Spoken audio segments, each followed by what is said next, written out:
Hello everyone, I'm Natalie Kunsman, MD, and last week we talked about the microbiota of the skin, and today we are going to talk about the gut microbiome. So there are actually trillions of bacteria living in the digestive tract, and they play a very important role in our health. And a healthful plant-based diet improves the health and diversity of the gut microbes, which will actually prevent and treat conditions such as obesity, diabetes, heart disease, and some inflammation associated with autoimmune diseases. So we're going to get into a little bit of science, and the four dominant bacterial phyla in the human gut are Firmicutes, Bacteroidetes, Actinobacteria, and Proteobacteria. Now, most bacteria belong to the genus Bacteroides, Clostridium, Faecalibacterium, Eubacterium, Ruminococcus, Peptococcus, Peptostreptococcus, and Bifidobacterium. So enough about that. In the stomach and the small intestine, relatively few species of bacteria generally are present there. But in the colon, in contrast, it contains a very densely populated microbial ecosystem, which can be up to 10 to the 12th cells per gram of the intestinal content. Now, of these bacteria, they represent between 300 and 1,000 different species. And the reason there's such a wide assessment of how many bacteria grow is that about 80% of our gut bacteria are very difficult to grow in a petri dish outside the human body because they are dependent upon the ecosystem within there to survive and thrive. And some of that ecosystem is the other bacteria that live there commensally and help them survive. Now, an important one right now that we are exploring is Akkermansia muciniphila. And it's a bacterium with amazing properties, and it helps to repair a disturbed metabolism, which is associated with obesity. It lowers inflammation, and it helps to reverse type 2 diabetes. And we already know that the digestive tract is somehow involved with such health problems, but no one really previously, up until recently, understood why and how. And still this is in its infancy in its research. However, research might prove tremendously helpful to understand what can be done about it. So, basics about some bacteria that we already know about, that some of the first bacteria that grow inside a baby's intestinal tract is Bifidobacteria, and they digest the healthy sugars in breast milk and are important for growth. So those are our first bacteria. Then there are certain bacteria that digest fiber, and they are producing short chain fatty acids, which are imperative for our gut health. Now, the fiber may help prevent the weight gain, diabetes, heart disease, and the risk of cancer. And to that note, it is actually altering and changing the gut bacteria to a favorable constitution. Now, the gut microbiome can also help control our immune system.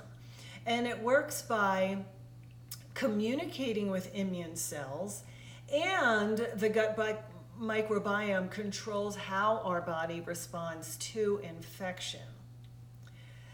Now, some of you may be learning some of the research about how the gut bacteria will control our brain health. So we're discovering that in between the microvilli, there are actually some gut-related cells with neuroimmunology that the microbiome will affect to talk to the vagus nerve and the nervous system, which controls the brain function. So there are some great tests so far available to look at gut bacteria.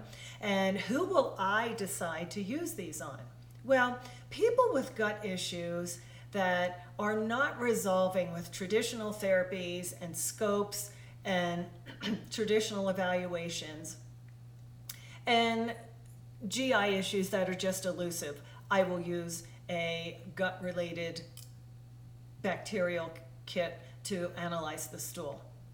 And there are also a lot of people with food intolerances and autoimmunity, and for sure I will use these kits and testing strategies for those patients.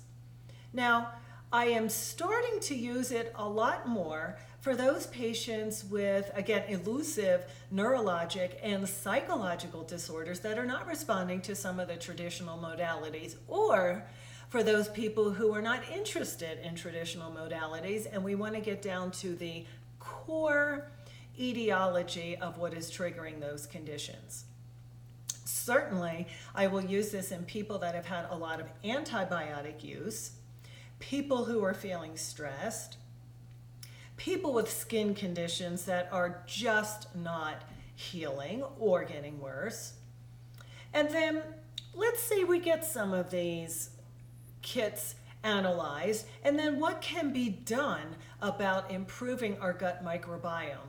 Well, the diet responds rapidly to gut shifting. So in other words, very quickly, if you change your diet around, the gut microbiome will change with it, because you're essentially feeding those that will survive on that particular diet and others will be dying off.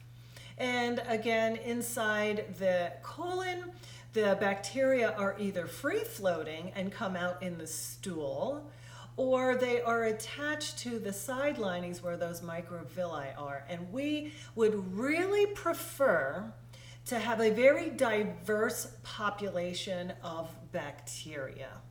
That will optimize our health, because we have, if you think about it, different specialists to do different things in the gut depending upon the conditions that are warranted.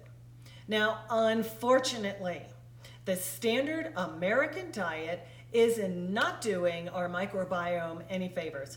So from a sugary sustenance loaded with artificial ingredients, deep fried meats laden with remnants of antibiotics and artificial junk, the diversity of our gut microbes is being significantly reduced and not to the favorable proportions. And even some of the foods currently that we think are plant-based or healthy really aren't so great, because their ingredients many times are often just refined to the point that all the nutrients have been essentially gone, and what remains offers virtually no benefits to our bodies. So, on a side note, in the subjects that are eating animal products, some of the researchers saw a significant uptick in Bifidobacteria wadsworthia. And that is a bacteria right now that is known to contribute to colitis and a variety of other inflammatory diseases in mice. Now, I will have to say, there are a lot of mice studies regarding the gut, and there is a criticism that mice are not mini humans, and we understand that, but our mini humans are our human babies, and we certainly will not be doing research on that. So some of things we can infer, and some things still need a lot more robust studies on humans. So what can we do naturally to help improve our gut microbiome? Well, we want to eat veggies, good veggies, organic veggies. Fermented foods actually promote and create good gut bacteria. So fermented foods are sauerkraut, kefir, pickled items.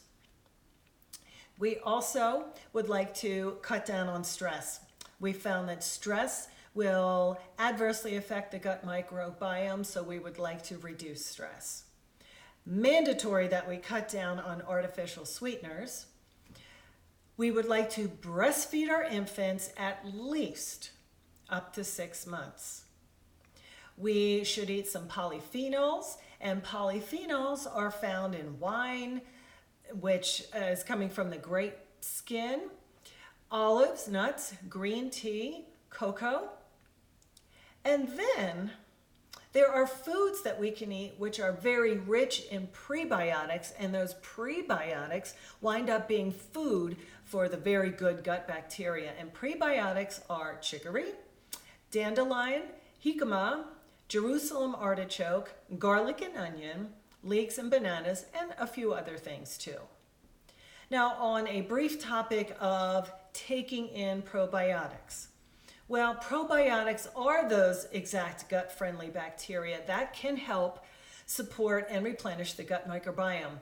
And when we have abundant populations of probiotics in the large intestine, unfavorable organisms really just don't have the space required and the supply and the ecosystem needed to survive in the large intestine.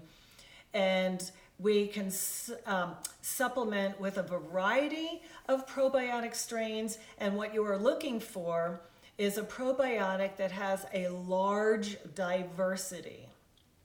Now, here is some budding information about how important the gut microbiome is, and we're going to see a lot more of this in the future. But fecal transplantation, which is actually taking the garden and the whole gut microbiome and its fertilizer, if you will. You will take good stool from a healthy patient, transplant it into an unhealthy patient, and we have found in human studies, for instance, it is becoming a viable option even for autism, mental health related issues, and the FDA approved is for C. diff colitis and some of the other severe gut inflammatory Crohn's, ulcerative colitis patients. So again, a preview of things to come.